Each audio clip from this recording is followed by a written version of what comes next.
Selamat siang, perkenalkan nama saya Meni Jamu, saya mahasiswa keperawatan dari Universitas Pembangunan Indonesia Manado. Di sini saya akan menjelaskan tentang masalah-masalah pada kehamilan. Diabetes gestasional adalah diabetes yang muncul pada masa kehamilan dan hanya berlangsung hingga proses melahirkan. Kondisi ini dapat terjadi di usia kehamilan berapapun, namun lazimnya berlangsung di minggu ke-24 sampai ke-28 kehamilan.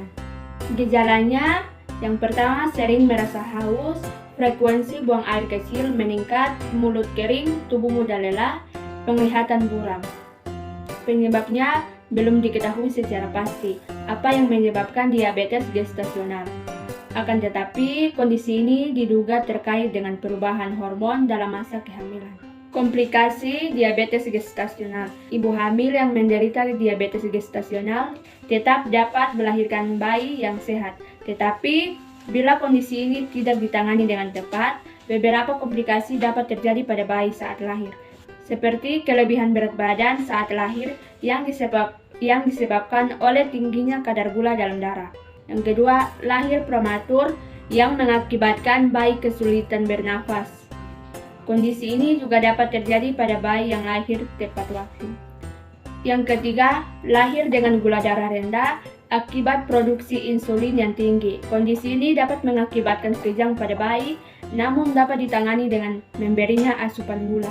Yang keempat, risiko mengalami obesitas dan diabetes tipe 2 ketika dewasa. Tujuan penata laksanaan diabetes gestasional adalah menjaga pertumbuhan dan perkembangan fetus.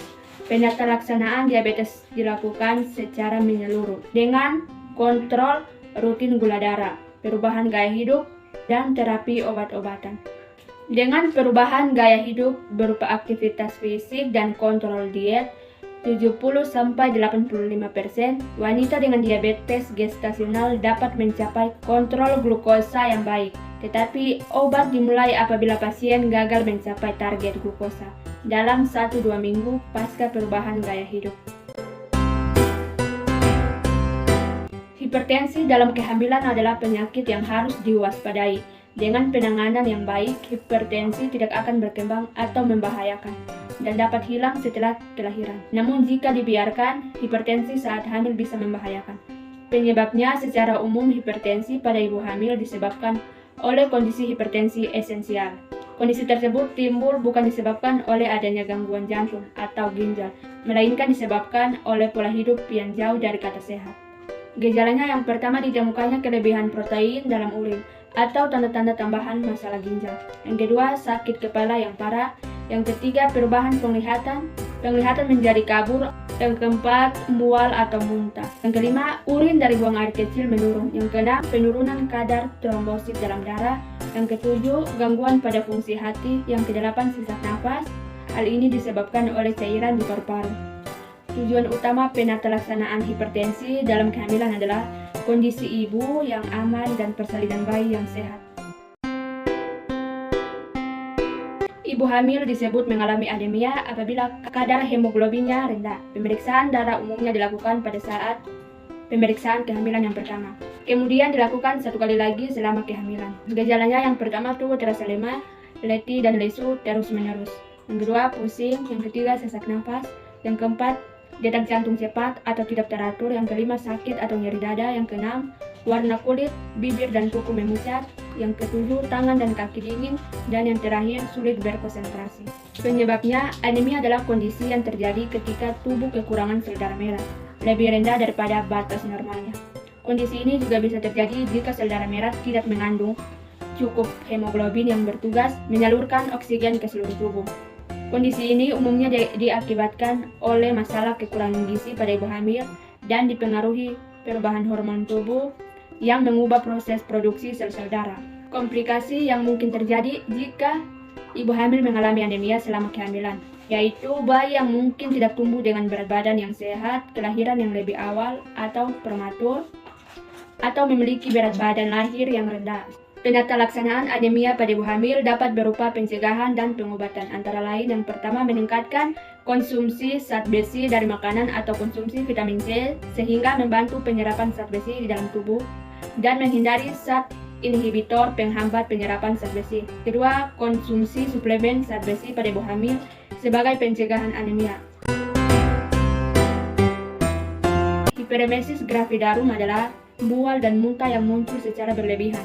Mual dan muntah pada kehamilan trimester awal sebenarnya normal. Namun, pada hiperemesis gravidarum, mual dan muntah dapat terjadi sepanjang hari dan berisiko menimbulkan dehidrasi.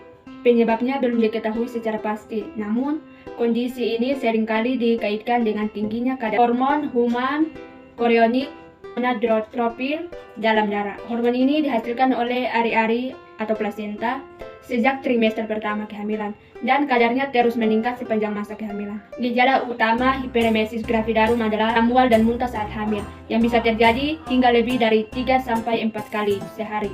Kondisi ini bisa sampai mengakibatkan hilangnya nafsu makan dan penurunan berat badan. Muntah yang berlebihan juga bisa menyebabkan ibu hamil merasa pusing, lemas, dan mengalami dehidrasi. Komplikasinya dapat membahayakan kondisi ibu hamil dan janin yang dikandungnya. Mual dan muntah yang berlebihan akan menyebabkan ibu hamil kehilangan banyak cairan, sehingga berisiko mengalami dehidrasi dan mengalami elektrolit. Penata laksanaan yang pertama, pemberian obat-obatan lewat suntikan seperti vitamin B6, vitamin B12, serta antiemetik atau antimual untuk meringankan gejala hiperemesis gravidarum. Yang kedua, pemasangan cairan infus untuk menjaga asupan cairan yang dibutuhkan oleh pengidap agar terhindar dari dehidrasi. Itulah penjelasan singkat tentang masalah-masalah pada kehamilan. Sekian dan terima kasih. Ya baik, pada kesempatan kali ini saya ingin mengajak teman-teman dan adik-adik yang baru saja lulus dari SMA atau SMK yang ingin melanjutkan pendidikan. Pada saat ini telah dibuka pendaftaran untuk mahasiswa baru di Universitas Pembangunan Indonesia Manado, yang di dalamnya ada fakultas keperawatan, teknik, hukum, pertanian, ilmu sosial, ilmu politik, dan sastra. Ayo daftarkan diri Anda dan bergabung bersama kami di Universitas Pembangunan Indonesia Manado dengan tenaga pengajar yang luar biasa dan profesional. Terima kasih.